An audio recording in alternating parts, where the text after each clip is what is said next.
Imagine complete darkness.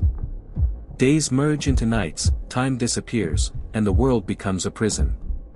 Imagine being told that escape could mean death, or worse. This is the story of Colleen Stan, whose courage endured one of the most chilling kidnappings in modern history. Colleen Stan was not reckless. She was trusting, kind, and optimistic. In the 1970s, hitchhiking was common, a normal way for young people to explore the world. But for Colleen, a single choice would erase her ordinary life. She never imagined that evil could look so ordinary. Thanksgiving weekend, 1977. Colleen accepted a ride from Cameron and Janice Hooker. At first, nothing seemed wrong, until a knife appeared, a blindfold pressed against her eyes, and the horrifying truth became clear: her freedom was gone. The box was small, dark, and confining. Days became weeks, weeks became years. Inside, Colleen lost track of time. She could see nothing, hear almost nothing, and any sense of her own identity began to dissolve. Survival became her only reality. Cameron Hooker didn't just confine Colleen physically, he manipulated her mind. He created a fictional organization that watched her every move, convincing her that defiance would bring punishment, even death. Over time, fear became loyalty. Obedience became survival. This wasn't just captivity, it was psychological warfare.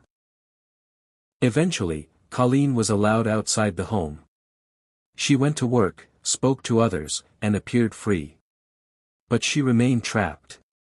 Fear had replaced logic. Reality had been reshaped.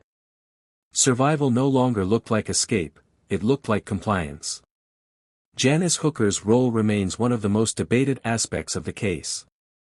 She knew about the box.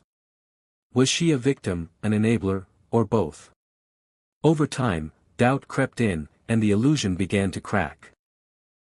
Even inside captivity, the walls were starting to fall. There was no chase. No dramatic confrontation. Colleen's release began with a whisper, a confession to a friend, a moment of unbearable truth, and the slow, methodical arrival of law enforcement. Cameron Hooker was arrested. Janice Hooker accepted a plea deal. The media labeled Colleen Stan, the girl in the box, a name that echoed across headlines and history. But a headline can never capture a human life. It cannot explain the fear that rewires the mind, the obedience born from terror, or the silence forced by survival.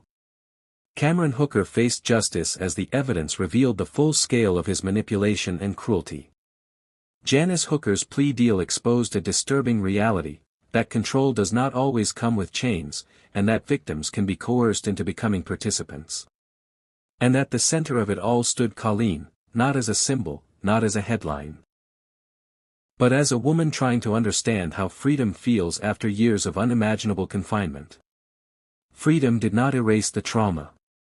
It did not bring instant peace. Even after the box was gone, the fear remained. Healing was slow, painful, and often invisible. Yet Colleen chose to speak, not for attention, but for truth. She chose to reclaim her name, her voice, and her future. Survival is not just escaping captivity. Survival is waking up every day and choosing to live in a world that once felt unreachable. And so we are left with difficult questions, questions that don't have easy answers. How much control does fear truly have over the human mind? At what point does survival become complicity, and who gets to decide that line? Could this happen again, unnoticed, behind ordinary doors? How many victims remain silent today because they believe no one will understand? Colleen Stan's story reminds us that control can be invisible, courage can be quiet, and strength does not always look like resistance. Sometimes, strength looks like endurance.